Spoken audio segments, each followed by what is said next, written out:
പിതാവിൻ്റെയും പുത്രൻ്റെയും പരിശുദ്ധാത്മാവിൻ്റെയും നാമത്തിൽ ആമേൻ.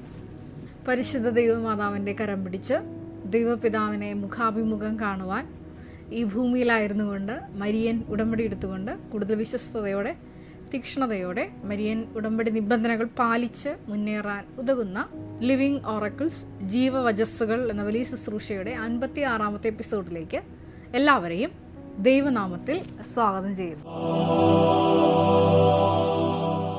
ആദ്യമേ തന്നെ എല്ലാവർക്കും പെന്തക്കോസ്താ തിരുനാളിൻ്റെ എല്ലാവിധ പ്രാർത്ഥനകളും ആശംസകളും നേരുന്നു. ഈ പുണ്യദിനത്തിൽ പരിശുദ്ധ അമ്മയോടൊപ്പം ഒരു ധ്യാന വിചിന്തനത്തിലൂടെ, സാക്ഷ്യവിചാരത്തിലൂടെ, വചന വിചാരത്തിലൂടെ നമുക്കും ഈ പരിശുദ്ധാത്മാവിൻ്റെ വലിയ കൃപകളും ദാനങ്ങളും ഒക്കെ കൂടുതൽ സ്വന്തമാക്കാൻ ശ്രമിക്കാം. ഇന്ന് ഞാൻ ആദ്യമായിട്ട് ഒരു വചനം പറഞ്ഞുകൊണ്ടാണ് ഈ ശുശ്രൂഷ ആരംഭിക്കാൻ ആഗ്രഹിക്കുന്നത്. ഏശയ്യാ 40-ാം അധ്യായം 30 മുതൽ 31 വരെയുള്ള തിരുവചനങ്ങൾ. ഇന്ന് ഒരുപാട് മക്കൾക്കുള്ള, ഏറെ പ്രത്യേകമായിട്ട് യുവാക്കൾക്കുള്ള ഒരു പ്രശ്നമാണ്. പല ജീവിത സാഹചര്യങ്ങളിലൊക്കെ മുന്നേറുമ്പോൾ ചില തകർച്ചകൾ, പതർച്ചകൾ, അതുമല്ലെങ്കിൽ അവർ ഉദ്ദേശിക്കുന്ന രീതിയിൽ കാര്യങ്ങൾ നടക്കാതെ വരുമ്പോഴൊക്കെ ഒരു ആത്മാവിൻ്റെ തളർച്ച, അതുമല്ലെങ്കിൽ മുന്നോട്ട് ഇനി ഒരു യാത്ര സാധ്യമല്ല എന്നൊക്കെ ചിന്തിക്കുന്ന ഒരു മക്കൾക്ക് കരുത്തു പകരുന്ന ഒരു വചനമാണ്. വചനം ഇപ്രകാരമാണ്: യുവാക്കൾ പോലും തളരുകയും ക്ഷീണിക്കുകയും ചെയ്തേക്കാം, ചെറുപ്പക്കാർ ശക്തിയേറ്റു വീഴാം, എന്നാൽ ദൈവത്തിൽ ആശ്രയിക്കുന്നവർ വീണ്ടും ശക്തി പ്രാപിക്കും. അവർ കഴുകന്മാരെ പോലെ ചിറകടിച്ചുയരും. അവർ ഓടിയാലും ക്ഷീണിക്കുകയില്ല, നടന്നാൽ തളരുകയുമില്ല. ഒരു വ്യക്തിയുടെ പ്രായമല്ല മുന്നോട്ടുള്ള കുതിപ്പിന് ഉള്ള ബലം നൽകുന്നത് എന്ന് വ്യക്തമായി വെളിവാക്കുന്നതാണ് ഈ യേശയ്യാ തിരുവചനം. അതായത് ദൈവത്തിൽ ആശ്രയിക്കുന്നവരാണ് കഴുകനെ പോലെ ചിറകടിച്ചുയരുന്നത്. അവർ ഓടിയാലും അവർ ക്ഷീണിക്കുകയില്ല, നടന്നാൽ അവർ തളരുകയില്ല. കാരണം അവർ പിടിച്ചിരിക്കുന്ന കലം വളരെ കരുത്തുറ്റ ദൈവത്തിൻ്റെ ബലമുള്ള കരത്തിലാണ്.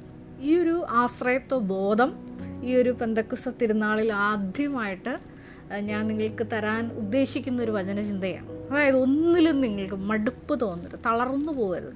കാരണം ദൈവത്തിൽ ആശ്രയിക്കുന്നവന് എന്നും വിജയം കിട്ടും. അതായത് സമ്പൂർണമായിട്ട് ശരണപ്പെട്ടുകൊണ്ട് ദൈവത്തിൽ ആശ്രയിക്കുന്നവന് വിജയം ഉറപ്പാണ്. വീണ്ടും ഈ ഒരു തിരുവചന ഭാഗത്തോട് ഏറ്റവും യോജിച്ചു പോകുന്ന മറ്റൊരു സങ്കീർത്തന വചനമുണ്ട്. വചനം ഇപ്രകാരമാണ്: കർത്താവിൻ്റെ വിശുദ്ധരെ അവിടുത്തെ ഭയപ്പെടുവിൻ, അവിടുത്തെ ഭയപ്പെടുന്നവർക്ക് ഒന്നിനും കുറവുണ്ടാവുകയില്ല. സിംഹക്കുട്ടികൾ ഇരകിട്ടാതെ വിശന്ന് വലഞ്ഞേക്കാം, കർത്താവിനെ അന്വേഷിക്കുന്നവർക്ക് ഒന്നിനും കുറവുണ്ടാവുകയില്ല. അതെ, ദൈവത്തെ ഭയപ്പെടുന്നവന്, കർത്താവിനെ അന്വേഷിക്കുന്നവർക്ക് യാതൊരു കുറവും ഉണ്ടാവുകയില്ല. അതിന് സങ്കീർത്തനങ്ങൾ പറയുന്നത് സിംഹക്കുട്ടികൾ ഇരകിട്ടാതെ വലഞ്ഞേക്കാം, എന്നാൽ കർത്താവിനെ തേടുന്നവർക്ക്, കർത്താവിനെ അന്വേഷിക്കുന്നവർക്ക് യാതൊരു കുറവും ഉണ്ടായിരിക്കത്തില്ല. സങ്കീർത്തനങ്ങൾ 34-ാം അധ്യായം 9 മുതൽ 10 വരെയുള്ള തിരുവചനങ്ങളാണ് നമ്മൾ കേട്ടത്.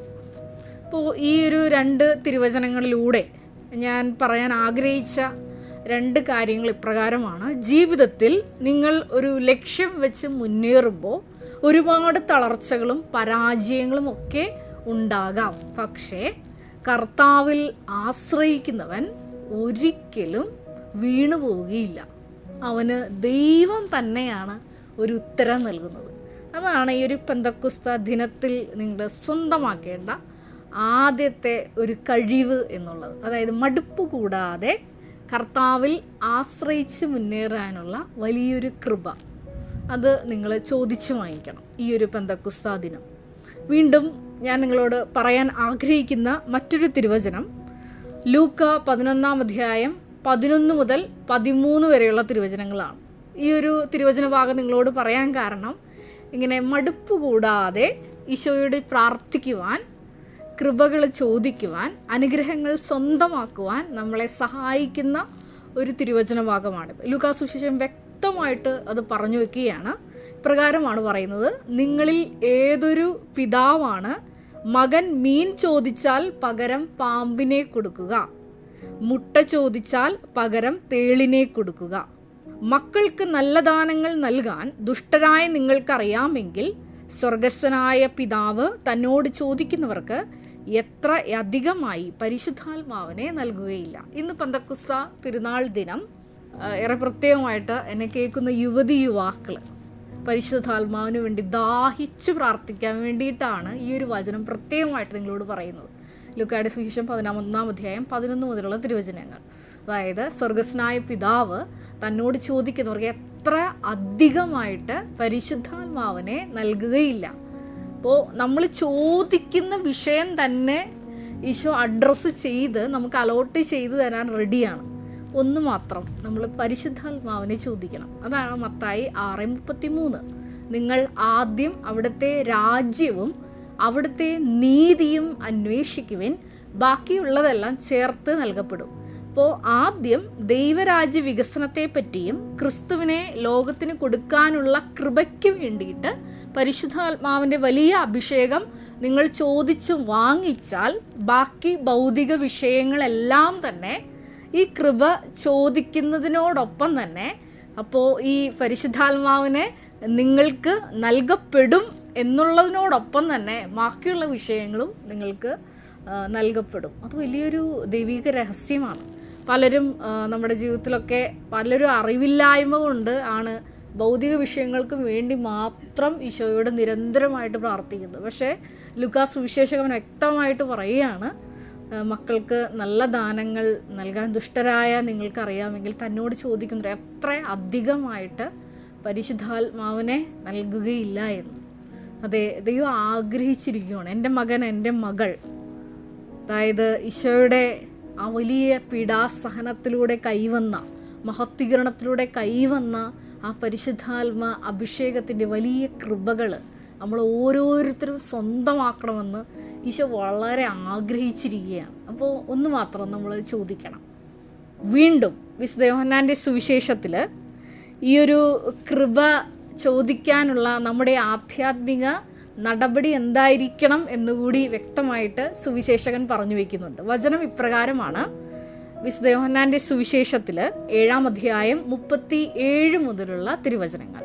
തിരുനാളിൻ്റെ അവസാനത്തെ മഹാദിനത്തിൽ യേശു എഴുന്നേറ്റ് നിന്ന് ശബ്ദമുയർത്തി പറഞ്ഞു, ആർക്കെങ്കിലും ദാഹിക്കുന്നെങ്കിൽ അവൻ എൻ്റെ അടുക്കൽ വന്നു കുടിക്കട്ടെ. എന്നിൽ വിശ്വസിക്കുന്നവൻ്റെ ഹൃദയത്തിൽ നിന്ന് വിശുദ്ധ ലിഖിതം പ്രസ്താവിക്കുന്നത് പോലെ ജീവജലത്തിൻ്റെ അരുവികൾ ഒഴുകും. അവൻ ഇത് പറഞ്ഞത് തന്നിൽ വിശ്വസിക്കുന്നവർ സ്വീകരിക്കാനിരിക്കുന്ന ആത്മാവിനെ പറ്റിയാണ്. വ്യക്തമായിട്ട് പറഞ്ഞിരിക്കുകയാണ്, ദാഹിക്കണം ആദ്യമേ തന്നെ. അതായത് പരിശുദ്ധാത്മ അഭിഷേകം നിറയപ്പെടാനുള്ള ആദ്യ ഒരു ഹ്യൂമൻ ഡിസ്പൊസിഷൻ, നമുക്ക് വേണ്ട ഒരു മാനസിക നില എന്നുള്ളത് ആ ഒരു വലിയ ദാഹമാണ്, ഒരു അഭിവാജ്ഞ. ഈശോയെ സ്വന്തമാക്കണം, ഈശോയെ നിൻ്റെ കൃപകളാൽ എനിക്ക് നിറഞ്ഞ് ജ്വലിക്കണം, ഈ ലോകത്തിൽ നിൻ്റെ സാക്ഷ്യമായി ജീവിക്കുവാൻ, ഈശോയെ നിൻ്റെ സാക്ഷിയായി നിന്നെ ലോകത്തിന് കൈമാറുവാൻ എനിക്ക് പ്രത്യേക അഭിഷേകം വേണം എന്ന് ഒരു വ്യക്തി ദാഹിച്ച് പ്രാർത്ഥിച്ചു കഴിഞ്ഞാൽ, വിശ്വസിച്ച് പ്രാർത്ഥിച്ചു കഴിഞ്ഞാൽ അവന് പരിശുദ്ധാത്മാവിനെ ലഭിക്കും. അങ്ങനെ എന്നിൽ വിശ്വസിക്കുന്നവൻ്റെ ഹൃദയത്തിൽ നിന്ന് വിശുദ്ധ ലിഖിതം പ്രസ്താവിക്കുന്നത് പോലെ ജീവജലത്തിൻ്റെ അരുവികൾ ഒഴുകും. പരിശുദ്ധമ്മയുടെ പ്രത്യക്ഷീകരണം നടന്ന ഓരോ മണ്ണിലും സംഭവിക്കുന്നത് ഇപ്രകാരമാണ്. അമ്മ എവിടെ എല്ലാം പ്രത്യക്ഷപ്പെട്ടോ അവിടെയെല്ലാം ഈ പുത്രൻ്റെ കൃപ ഒഴുകുന്ന വലിയ നീർച്ചാലുകളുണ്ട്. അതിൻ്റെ ഏറ്റവും അടുത്ത അടയാളം നൽകുന്ന വലിയൊരു സാക്ഷ്യം ഈ കഴിഞ്ഞ ദിവസങ്ങളിൽ ഒരു മകൻ പറയുകയുണ്ടായി. ചങ്ങനാശ്ശേരി എന്നുള്ള ജിമ്മി എന്നൊരു മകൻ. എൻ്റെ പേര് ജിമ്മി വർഗീസ് ജോസ്. ചങ്ങനാശ്ശേരി അതിരൂപതയിലുള്ള പച്ച ചേക്കിടിക്കാട് ലൂർദ്മാത പള്ളിയിൽ നിന്നാണ് ഞാൻ വരുന്നത്. ആ മകൻ സാക്ഷ്യം പറയുന്ന ഇപ്രകാരമാണ്. ഒരുപാട് ജീവിത പ്രശ്നങ്ങളിലൂടെയൊക്കെ കടന്നുപോയി. അതുപോലെ കൃപ നഷ്ടപ്പെട്ടപ്പോൾ ആത്മാവിലൊരു വലിയ ഭയവും ടെൻഷനൊക്കെ വന്നു. അങ്ങനെ ഞാൻ ഭാര്യയും ചേച്ചിയും നിർബന്ധിച്ചിട്ട് മരിയൻ ഉടമ്പടി ഓൺലൈനിലെടുത്തു. ഉടനടിയാണ് ആ മകന് വലിയ ദൈവാനുഭവം കിട്ടിയത്. അത് ഒരു ഭൗതിക നേട്ടമൊന്നുമല്ല മകൻ പറയുന്നത്. മകൻ പറയുന്ന 2 കാര്യങ്ങളാണ്. ഒന്ന്, ഉടമ്പടി എടുക്കുന്നതിന് മുമ്പ് എനിക്ക് വിശുദ്ധ കുർബാനയിൽ പങ്കെടുക്കുമ്പോൾ ഉറക്കം വരുമായിരുന്നു. അതുപോലെ ബൈബിൾ വായിക്കുമ്പോൾ ഒട്ടും താല്പര്യം തോന്നാറില്ലായിരുന്നു. പക്ഷേ അന്ന് മുതൽ എനിക്ക് വിശുദ്ധ കുർബാന ഒരു അനുഭവമായി മാറാൻ തുടങ്ങി. അതുപോലെ ബൈബിൾ വായിക്കാൻ അതിയായ ആഗ്രഹം എന്നിലുണ്ടായി. ഓൺലൈനായി ഉടമ്പടി എടുത്ത് 3 മാസം കൊണ്ട് ഞാൻ ബൈബിൾ വായിച്ചു തീർന്നു. ഈശോ നമുക്ക് വേണ്ടി അവസാന തുള്ളി രക്തം വരെ ചിന്തി ബലിയായ അവിടുത്തെ പീഡാനുഭവ കുരിശുമരണ ഉദ്ധാന രഹസ്യങ്ങളെ ധ്യാനിക്കുന്ന ദിവ്യബലിയിൽ അതിൻ്റെ അർത്ഥം അറിഞ്ഞ് ആഴമറിഞ്ഞ് പങ്കെടുത്ത് പ്രാർത്ഥിക്കുക എന്നുള്ളത് വലിയൊരു അഭിഷേകമാണ്. അപ്പോൾ ഈ മകന് അതും കിട്ടി. രണ്ടാമതായിട്ട് വചനം വായിക്കാനുള്ള അഭിഷേകം കിട്ടി. പിന്നെ തുടർച്ചയായിട്ട് മറ്റു പല കാര്യങ്ങളും മകൻ പറയുന്നുണ്ട്. 10 വർഷമായിട്ടുള്ള മദ്യപാനം നീ. പിന്നെ ആ മകൻ്റെ വലിയൊരു ജീവിത ദുരിതക്കയത്തിൽ വൈഫും ഹസ്ബൻഡും ഒക്കെ ഇവർ 2 പേരും ഓസ്ട്രേലിയയിൽ സെറ്റിലാവുമ്പോൾ PhD ചെയ്തുകൊണ്ടിരിക്കുമ്പോൾ ഈ മകന് റെറ്റിനൽ ഡിറ്റാച്ച്മെൻറ്റ് വരുന്നു. അപൂർവമായിട്ടൊരു അസുഖമാണ്. വളരെ ക്രിട്ടിക്കലായിട്ടുള്ള കണ്ടീഷനിൽ ആ മകൻ ഓസ്ട്രേലിയയിൽ നിന്ന് ഇവിടെ വരുന്നു. ബഹുമാനപ്പെട്ട VP ജോസഫ് അച്ഛൻ 2 കണ്ണിലും സൈത്ത് പൂശി പ്രാർത്ഥിക്കുന്ന വഴി പൂർണ്ണ സൗഖ്യം, ഒരു ട്രീറ്റ്മെൻറ്റും ഇല്ലാതെ മകന് കിട്ടി. ഇതെല്ലാം പറഞ്ഞ് അവസാനിപ്പിക്കുമ്പോഴും ഈ മകൻ അവസാനം പറഞ്ഞു വയ്ക്കുന്ന കുറച്ച് കാര്യങ്ങളുണ്ട്. അത് ഇപ്രകാരമാണ്. മരിയൻ ഉടമ്പടി എന്നത് ഞാൻ മനസ്സിലാക്കിയത് ഇപ്രകാരമാണ്. അതാണ് ഞാൻ നിങ്ങളോട് പറയാൻ ആഗ്രഹിക്കുന്നത്. മറ്റൊന്നുമല്ല, ഈ മകൻ സാക്ഷ്യം കൺക്ലൂഡ് ചെയ്യുന്നത് ഇങ്ങനെയാണ്. പല പ്രശ്നങ്ങളുടെയും പരിഹാരമായിട്ടാണ് ഞാൻ ഉടമ്പടി എടുത്തത്. പക്ഷേ ഉടമ്പടി ജീവിതത്തിൽ വളർന്നു കഴിഞ്ഞപ്പോൾ എനിക്ക് മനസ്സിലായത് പ്രശ്നങ്ങളല്ല, പല പ്രശ്നങ്ങളുടെയും നടുവിൽ ശാന്തമായി ദൈവത്തെ ആരാധിക്കാനുള്ള ഒരു വരമാണ് ഉടമ്പടിയിലൂടെ എനിക്ക് ലഭിച്ചത് എന്നുള്ളതാണ്. ഇപ്പോഴും പല പ്രശ്നങ്ങളും, പക്ഷേ ഒരു പ്രശ്നങ്ങളും എന്നെ ടച്ച് ചെയ്യുന്നില്ല. 2 ഇവൻ പറയുന്നത് പ്രകാരമാണ്. അച്ഛൻ എപ്പോഴും പറയാനുള്ള വാക്യം ലൂക്കായുടെ സുവിശേഷം 10-ാം അധ്യായം 19-ാം വാക്യം, പാമ്പുകളുടെയും തേളുകളുടെയും ശത്രുക്കളുടെ സകല ശക്തികളുടെയും മേൽ ചവിട്ടി നടക്കാനുള്ള അധികാരം നിങ്ങൾക്ക് ലഭിക്കും. അതിൻ്റെ അർത്ഥം എനിക്ക് എപ്പോഴാണ് മനസ്സിലായത്. എന്ത് പ്രശ്നമുണ്ടെങ്കിലും ശാന്തമായി ദൈവത്തെ ആരാധിക്കാനുള്ള ശക്തി നമുക്ക് കിട്ടും എന്നുള്ളത്. അതായത് പാമ്പുകളും തേളുകളും സർപ്പങ്ങളും നമ്മളെ വിഴുങ്ങാൻ നോക്കി നിൽക്കുന്ന ഒരുപാട് സാഹചര്യങ്ങളുണ്ട്. പക്ഷേ മരിയൻ ഉടമ്പടി വഴി അധികാരം ഞാൻ പ്രാപിച്ചപ്പോൾ വലിയ അഭിഷേകം സ്വന്തമാണ്. അവസാനം മകൻ പറഞ്ഞു വെക്കുന്ന പ്രകാരമാണ്.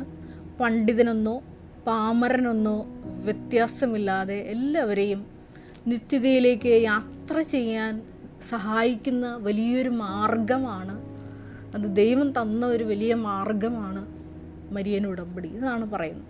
അപ്പോൾ ഇത് ഈ മകൻ്റെ സാക്ഷ്യം എന്ന് പറയുന്നത് പരിശുദ്ധാത്മാവിനെ പ്രാപിച്ച ഒരു മകൻ്റെയാണ്. പാപങ്ങൾ വെറുത്തുപേക്ഷിക്കാൻ മകൻ പറയുന്നുണ്ട്. 10 വർഷമായിട്ടുള്ള മദ്യപാനം ഞാൻ ഇന്നേ വരെ ഉടമ്പടി എടുത്തതിന് ശേഷം മദ്യപിച്ചിട്ടില്ല എന്ന് പറയുന്നുണ്ട്. അത് വലിയൊരു പാപങ്ങൾ വെറുത്തുപേക്ഷിച്ചപ്പോൾ ആ മകന് ദൈവം കൊടുത്ത വലിയൊരു കൃപയാണ്. അതായത് പ്രശ്നങ്ങളുടെ നടുവിൽ അഭിഷേകം പ്രാപിച്ചുകൊണ്ട് ഭയമില്ലാതെ ഈശോയെ മുറുകെ പിടിച്ച് മുന്നോട്ട് പോകാനുള്ള വലിയൊരു അഭിഷേകം. അതായത് പ്രത്യക്ഷീകരണത്തിൻ്റെ സാക്ഷിയായി ലോകത്തോട് തൻ്റെ വലിയ ദൈവിക അനുഭവങ്ങൾ പങ്കുവയ്ക്കുവാൻ സാക്ഷിപീഠത്തിൽ ഉയർത്തപ്പെട്ട ഒരു മകൻ്റെ ദൈവാനുഭവം. ഒരു നിമിഷം നമുക്ക് കണ്ണുകളടയ്ക്കാം. ഇന്ന് പെന്തക്കോസ്താ ദിവസം പരിശുദ്ധ അമ്മയോട് ചേർന്ന് നമുക്കും ധ്യാനിക്കാം. അതെ, ആത്മാവിൻ്റെ വലിയ കൃപകൾ വന്ന് നിറയുമ്പോൾ ഇതെങ്ങനെ സംഭവിക്കും, ഞാൻ പുരുഷനെ അറിയുന്നില്ലല്ലോ എന്ന് പരിശുദ്ധ അമ്മ ചോദിച്ചപ്പോൾ സ്വർഗം അമ്മയ്ക്ക് കൊടുത്ത ആ ഒരു ഉത്തരമുണ്ട്. അതായത് പരിശുദ്ധാത്മാവ് നിൻ്റെ മേൽ വരും, അത്യുന്നതൻ്റെ ശക്തി പ്രവർത്തിക്കും. ആ ഒരു ഉത്തരമാണ് നമ്മുടെ ജീവിതത്തിൽ നമുക്കും ലഭിക്കേണ്ടത്. ഉത്തരമില്ലാത്ത ഓരോരോ വിഷയങ്ങളുടെ മുമ്പിലും പതറി നിൽക്കുമ്പോൾ ഇന്നത്തെ തിരുവചനത്തിലൂടെ, സങ്കീർത്തനങ്ങളിലൂടെ, യെശയ്യാ പ്രവാചകൻ്റെ പുസ്തകത്തിലൂടെ നമ്മൾ കണ്ടെത്തിയതുപോലെ കർത്താവിനെ അന്വേഷിക്കുന്നവർക്ക് ഒരു കുറവും ഉണ്ടാവുകയില്ല. ഈ വാക്കുകൾ പോലും തളർന്നു വീണേക്കാം. പക്ഷേ ദൈവത്തിൽ ആശ്രയിക്കുന്നവന് ഒരു കുറവും ഉണ്ടാവില്ല. അതെ, അവൻ കഴുകനെ പോലെ ചിറകടിച്ചുയരും.